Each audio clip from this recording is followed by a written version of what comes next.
January of 2011, I was conducting leadership training for a company called Cisco.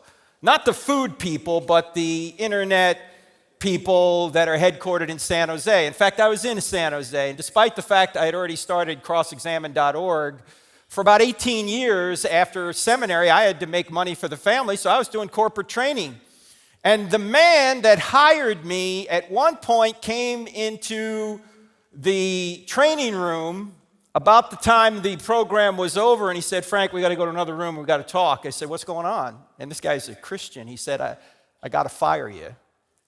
I said, "You got to fire me? Why?" He started to tear up. He said, "Because somebody in the class Googled you and figured out you had written this book, Correct, Not Politically Correct, about same-sex marriage and transgenderism." Actually, at that time, it was just called Why Same-Sex Marriage Hurts Everybody. And the HR director said that this guy who was in the class, although he loved the class, said, he doesn't share Cisco values, so he can't work here anymore. So at the time, the CEO of Cisco was a man by the name of John Chambers, who in 2008 was on the Elect McCain Commission in California. And Senator McCain at that point was running against Senator Obama for the presidency. And I wrote a letter to Chambers' office, and I said, I'm a veteran of the United States Navy, and thank you, the one Navy guy in here. By the way, Navy stands for Never Again Volunteer Yourself. Anyway, I'm a veteran of the United States Navy. I appreciate your support for Senator John McCain in the last election, and I explained to him why I was fired from his company. And I said, "Are you aware that Senator McCain holds the same position on same-sex marriage that I do? Are you qualified to be working at Cisco?" So I got a phone call the day the letter came in from an attorney, and the attorney said, "What do you want?" And I said, "I don't want anything other than you call the dogs off other Christians." I was a vendor. They could fire me for any reason. "But you say you're inclusive, tolerant, and diverse. How is it that I was fired, not tolerated, excluded for holding a diverse view?" And the attorney said, "Well, I'll set you up to talk to our inclusion, tolerance, and diversity person." Really? So we had a conversation. It did not go well. I kept asking her, how was I fired in the name of inclusion, tolerance, and diversity for holding a diverse view? How did you not tolerate this? And the conversation did not go well. So I turned to my colleague at the time, the late, great Mike Adams, and I said, "Mike, we got to go public with this." He was a columnist. So he wrote the first column called The Cisco Kid. And then I wrote a column to explain what happened called Sex at Work. Do not Google that. Do not Google sex at work. It'll take you right to Harvey Weinstein's website, all right? It's actually in the book, the updated version of Correct, Not Politically Correct. This column is also on our website, crossexamine.org. And the question I'm asking is, why are we talking about sex at work? Are we supposed to have sex at work? Depends on who you're working for, I guess. But no, why is corporate America obsessed with sex at work? You ever ask yourself that question? As long as we treat one another with respect, regardless of what we may think about certain controversial moral and political and religious issues, everything ought to be fine. Now, after we went public, Bank of America, I was working for them as well, they fired me. Christian consultant fired by Bank of America over gay marriage book in the name of inclusion, tolerance, and diversity. So at that point, we burned the ships and we went full-time with Cross-Examine, because I'm just too politically incorrect, apparently, to teach people how to lead others, because I don't agree with same-sex marriage. You see the connection there? No, I don't either. Now, why was I fired? Because, generally, I don't agree with the notion that we ought to follow our hearts. You see, we're taught now you got to follow your heart. And what I want to deal with today is this concept of following your heart. And when you think about this, we're in an identity crisis right now. People are trying to figure out what their identity is. You basically have three options to find your identity. You can look up to God, you can look out to other people, or you could look into yourself. Up, out, and in. And in ancient culture, you followed your family, right? If your father was a potter, you were a potter. If your father was a blacksmith, you were a blacksmith. I mean, vocationally. If you were a woman, you just stayed home and took care of the family. That's the way it was. But in modern culture, you don't look out. In modern culture, you look in. You follow your heart. You figure out what's on your heart, what your desires are, and then you cross every stream. You swim every ocean. You climb every mountain. Is that a Disney movie, or was that Julie Andrews in Sound of Music? That's probably both, right? Okay? And you don't let anyone tell you to not follow your heart. Whatever your heart says, that's what you do. Now, in religious culture, you follow the rules. Now, actually, Christianity is none of this. Christianity is you only follow the rules because you follow the Savior. You look up, and you're saved by what He's done, not what you do. As Martin Luther said, you're saved by faith alone, but your faith is not alone. In other words, you still do good works, but the good works don't save you. What I want to zero in on today, though, what will help us understand the culture a little bit better, is this middle option, the modern culture. Follow your heart. And basically, what the modern culture believes is that if you have an idea or a thought on your heart, that idea or thought is you, and you ought to follow it. This is why, if you were to say same-sex behavior is immoral, people who engage in that behavior think you're attacking them rather than their behavior, because they take their desire as their identity. Now, tragically, this has even infiltrated the church. In fact, in the church, I think today, this new thought, this new idea in the church, the new religion is much more meology than theology. It's all about me. Whatever I want, I get. Whatever my kids want, they get. In fact, my mentor, Dr. Norman Geisler, used to say this. He said that in almost all cases, fraternity will win over theology. What did he mean by that? What he meant was, if your kid comes home and says, Mom, Dad, I'm gay or trans, suddenly the parent is tempted, and most often does, to throw Jesus and the Bible under the bus. Right? No longer am I going to stand on truth. Whatever my kid says he or she wants, I'm going to change my theology to line up for what my family says. And that we're not to do that. In fact, Jesus said it would be this way. He said that I didn't come to bring unity. I came to bring a sword. I'm going to divide mother and daughter, father and son. You ought to be split with your family if they disagree with Jesus. Jesus did not come to bring unity with the world. He came to bring unity in the church. And you don't love people, as we'll see here in a few minutes, by approving everything they want to do. So what we got to do is show people that the thought they have on their heart isn't necessarily them. In fact, your identity is not whatever you think about. If your identity was what you thought about, most men would be women and most women would be chocolate. Right? All right, so let's deal with this question, should you follow your heart? And what I want to point out is that the second most important verse in the entire Bible, in my opinion, is what I'm about to show you here. The first most important verse is anything that has to do with the gospel. But after the gospel, for our culture, I think this is the most important verse. And it's a proverb. It's in the Old Testament. And here's what Solomon said. Above all else, guard your heart because everything you do flows from it. Doesn't say follow your heart, it says guard your heart. Why do you have to guard your heart? Well, there are 3 reasons. There's more than 3, but the 3 we're going to look at. Here are the 3 reasons why you have to guard your heart rather than follow your heart. The first reason is your heart is deceitful and selfish. It wants what it wants, and it will lead you down the wrong road. Secondly, your heart is conflicting. Even if you wanted to follow your heart, you couldn't do it consistently. And thirdly, your heart is changing. And it changes quite a bit when you're young.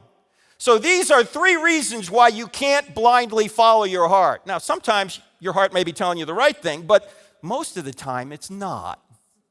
So let's look at each of these 3. Let's talk about the first one. Your heart is deceitful and selfish. You don't even need the Bible to know this. In fact, I can show you your heart is deceitful and selfish right now. Let's suppose that before you came over here this morning, you went into the bathroom to get ready, and you noticed that there was a sign attached to your head, and this sign transmitted every thought you had in big LED letters. You couldn't turn the sign off. You couldn't cover it. No matter where you went, everybody could see every single thought you were thinking. Here's my question. Would you be sitting here right now if that was the case? I wouldn't be here. I wouldn't have left the bathroom this morning.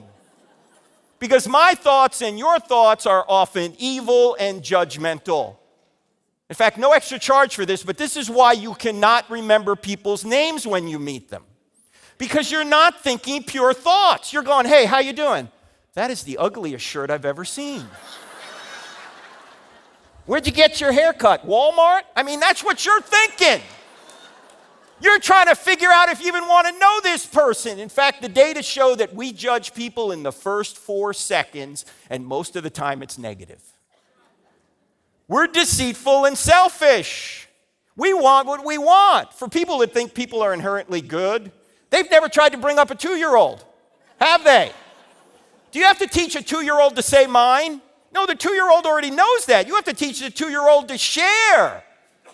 Because we're bent toward evil. It's easy to be bad. It's hard to be good. It's easy to be selfish. It's hard to be selfless. This is why marriage can be so hard, because we're selfish. You put 2 broken people in one relationship, there's going to be trouble. This is why Rodney Dangerfield famously said, my wife and I were happy for 20 years. And then we met. Because relationships are hard, because we're hard. And now the Bible does confirm this, by the way. Jeremiah famously said, the heart is deceitful above all things and desperately sick. Who can understand it?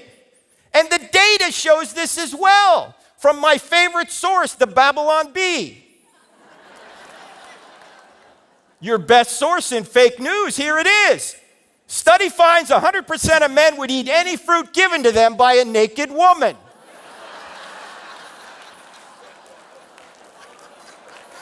Right?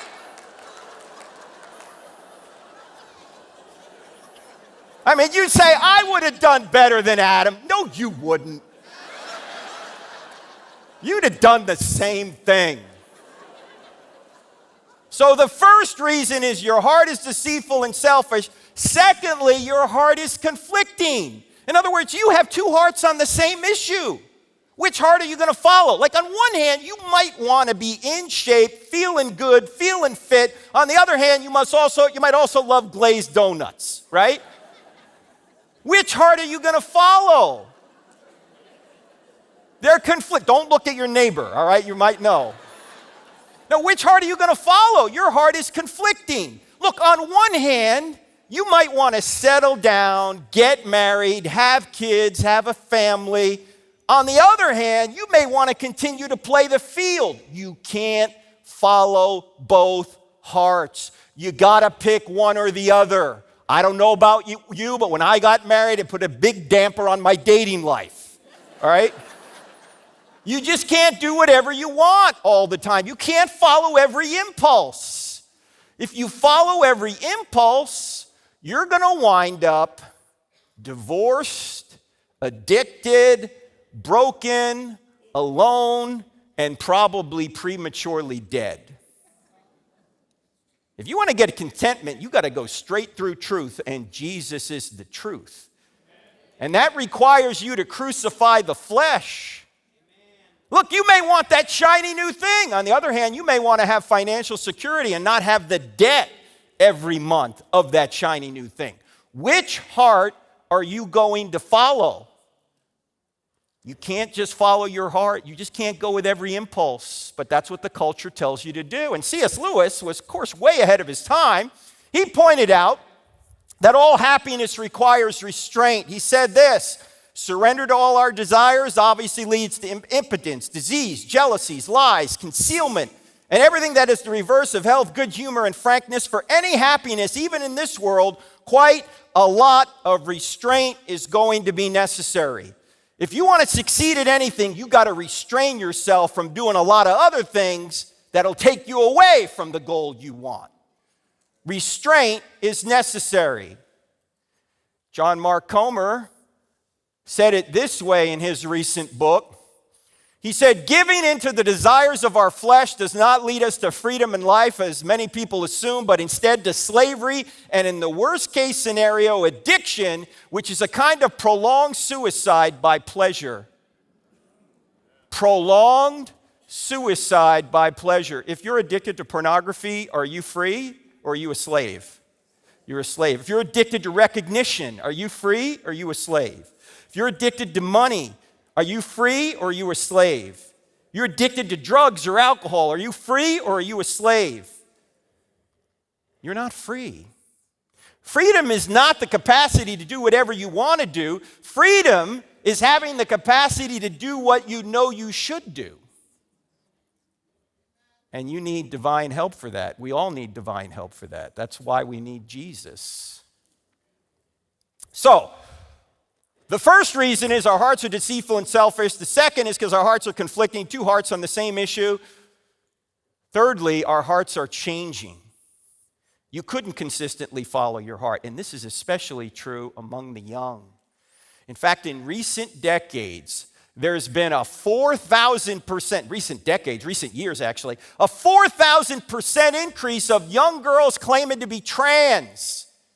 It used to be 1 out of every 10,000 men thought they were women. Now, in some schools, according to Abigail Schreier, who wrote the seminal book on this topic 4 years ago called Irreversible Damage, the Transgender Craze Seducing Our Daughters. She's not a Christian, but she's just pointing out the truth. She said in some girls' schools she's visited, 30% of the girls are claiming to be trans.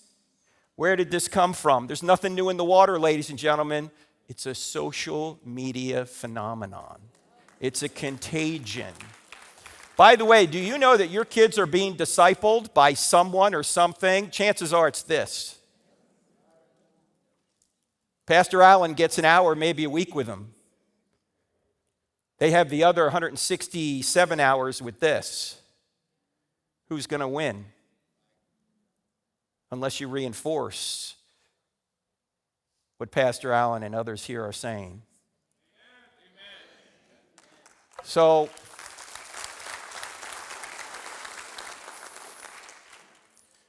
hearts are changing. By the way, one thing about transgenderism, do you realize that despite the fact that the people who are pro-transgenderism will say there are many genders, do you realize that transgenderism presupposes fixed genders? Why? Because if I'm a man and I think I'm a woman, I have to have some idea what a man is and some idea what a woman is to know I have this mismatch between my psychology and my biology. If there were no fixed genders, transgenderism would be impossible. You wouldn't even know you had this difference. Secondly, if I try and make the so-called transition, which is biologically impossible, but if I try it anyway, I still have to have some idea what a man is and some idea what a woman is in order to try and make the transition. So on one hand, they're trying to say there are no fixed genders. On the other hand, they have to say implicitly there are, otherwise it would be impossible. And there is a bit of a war within the so-called LGBTQ community. Why? Because if the T's get their way, that there are no fixed genders, the L's, the G's, and the B's don't exist. Because if there are no genders, how can you be lesbian, gay, or bisexual? You can't even be heterosexual. All those supposed identities presuppose fixed genders. And the feminists aren't too happy here either. Why? Because if the T's get their way, there are no women. And if there are no women, there are no women's rights. That's why J.K. Rowling, the billionaire author who wrote the whole Harry Potter series, despite the fact she's probably politically liberal, has stood against this and said, no, you're erasing women. You're erasing women. Stop this. Even atheists are seeing this. Years ago, I was on Bill Maher's show. Now, when he used to do it on ABC, now he's on HBO. And back in May, a couple of years ago, he did a show called Along for the Pride, where he pointed out that the older generations hardly identify at all as LGBTQ, and the younger generations do. He said, at this rate, by 2060, we'll all be gay. What's he pointing out? He's pointing out this is a social media contagion. And he is standing against this, even though he's an atheist and has no real foundation for his morality. He's saying this is crazy. He said, kids go through phases. He said if everybody knew what they wanted to be when they were 8, the world would be filled with cowboys and princesses, but it's not. He said, in fact, when I was a kid, I wanted to be a pirate. Thank God nobody took me seriously and took me for eye removal and peg leg surgery.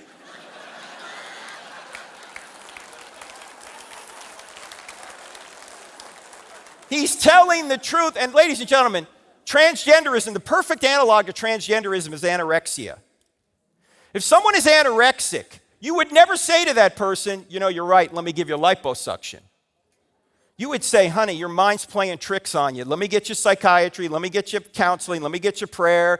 You wouldn't give her liposuction. I mean, if your daughter came home and said, Mom, Dad, I'm a mermaid, you wouldn't take her off the coast and drop her in the ocean, would you? No, you would say, honey, your mind is playing tricks on you. You do not fix a mental problem, in most cases, with surgery.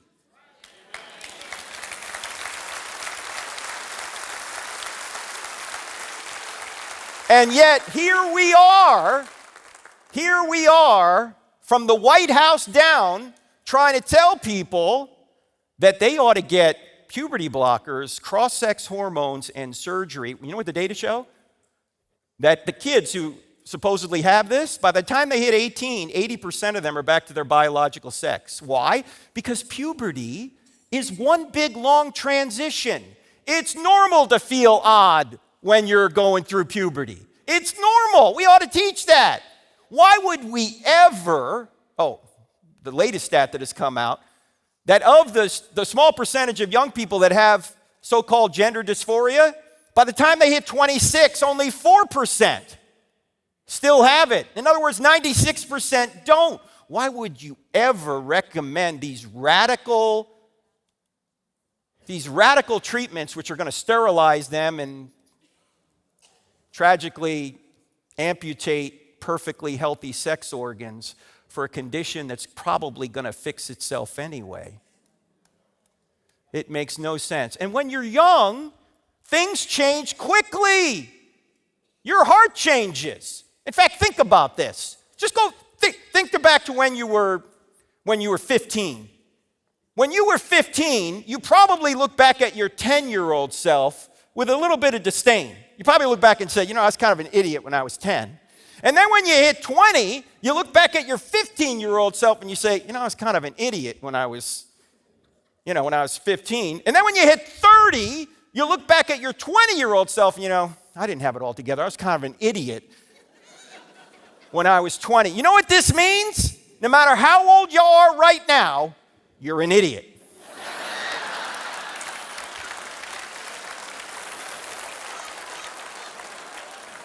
Because you're always going to look back and go, I've learned so much, right? Now, thankfully, this slows up when you get older. I mean, I'm 62 now. I know, I don't look a day over 61. In fact, when I turned 50, my wife was very encouraging. She said, honey, you're going to live to be 100. I said, how do you know? She said, because you look half dead already. Anyway. When you're 62, you don't look back at your 52-year-old self and you don't go, I was an idiot back then. Because hopefully by that time you've got your life together. But when you're a teenager or very young, you don't, and things change so rapidly. It's medical malpractice. I agree with Jordan Peterson. Any doctor that does this to a minor ought to be in prison.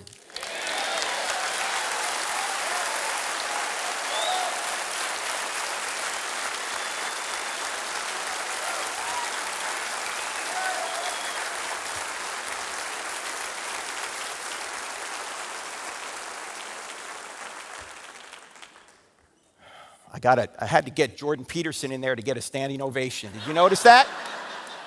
The guy's not even a Christian, and he gets a standing ovation. You know, one of the big problems here, ladies and gentlemen, is we tend to think that if, in order to love somebody, we have to approve of what they do. This is nonsense. And if you think about this, every single parent in here knows that's nonsense. In fact, how many parents do we have in here? All right, how many former children do we have in here? Okay, good. That's all of us then, right? Question. If your parent approved of everything you wanted to do when you were 13, would that parent have been loving? No, you need to stand in the way of evil if you're going to love people. Love doesn't mean approval. Love means you seek what's best for the other person, and that requires you to stand against evil. Do you know in the passage that everybody reads at their wedding, but nobody obeys? 1 Corinthians 13. Here's what Paul says about love. Love always protects. Love does not delight in evil. Love rejoices in the truth. He says love always perseveres. Love doesn't mean you approve of what everything wants to do or what everybody wants to do. It means you seek what's best for them. And that means, as Seth said, you need to grow a spine and start standing against the evil, not just in our country, but in your own homes.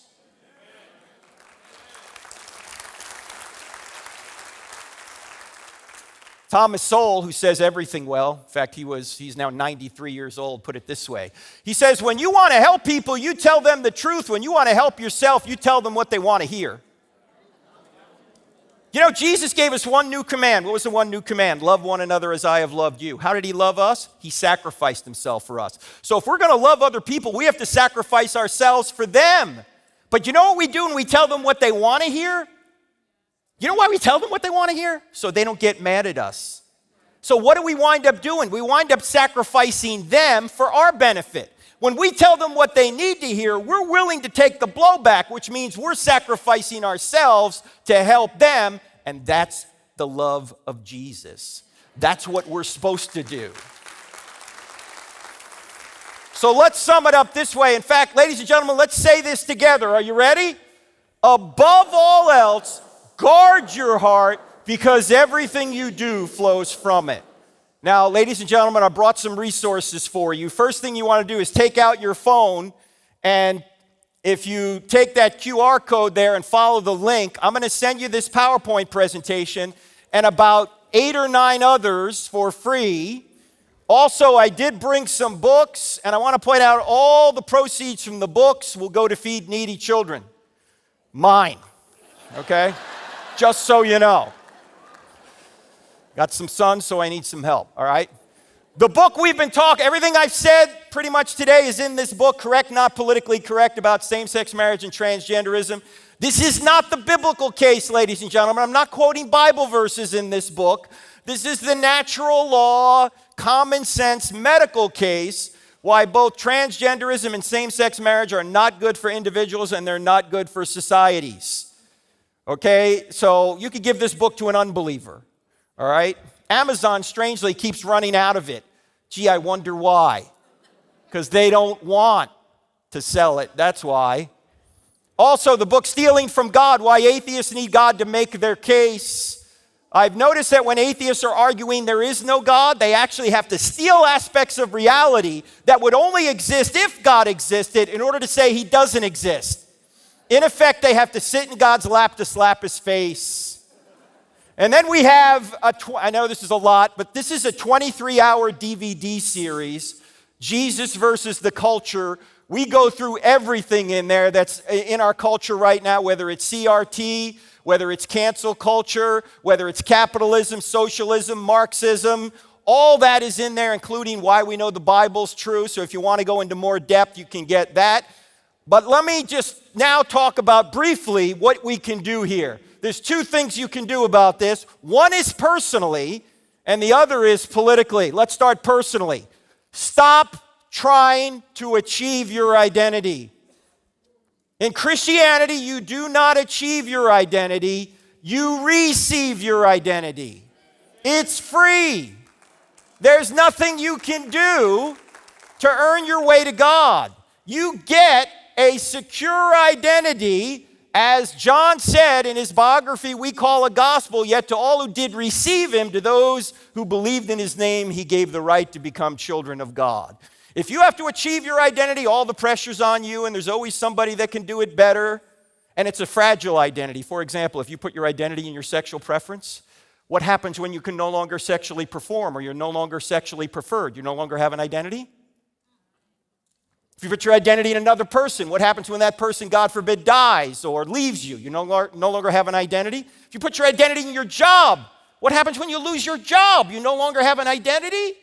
These are insecure and fragile identities. Your identity is in your Savior. So trust in him. Now, what can we do about this politically? I have a lot in the book, and I have an entire book on why Christians ought to be involved politically, but here's the fastest way to show people they ought to. Does anyone know what this is? That's the Korean Peninsula at night. You can see, we fought a war over this parallel right here. South Korea is filled with light. It's filled with prosperity.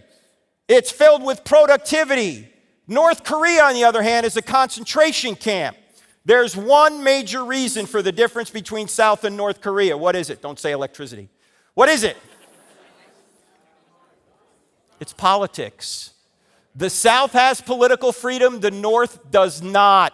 Let me ask you a question. Which country would you rather live in? Like 3 people said South. The rest you'd rather be North? Who would rather be in North? No one would. Ladies and gentlemen, people say, all I do is preach the gospel. Do you realize your ability to preach and live the gospel is partially determined by what laws are made in your country? Do you know there's no World Outreach Church in Tehran? Do you know why? Because politically they've ruled it out. There's no First Baptist Church of Riyadh. There's no Calvary Chapel of Beijing. Why? Because they've ruled it out politically. If for no other reason you ought to be engaged, it's because you ought to protect your right to preach and live the gospel.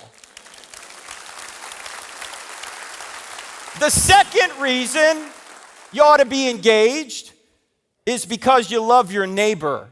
In fact, we've got 4 options for the Christian citizen. The option on the left is, the country's more important than the cross. You know what that is? That's called idolatry and corruption.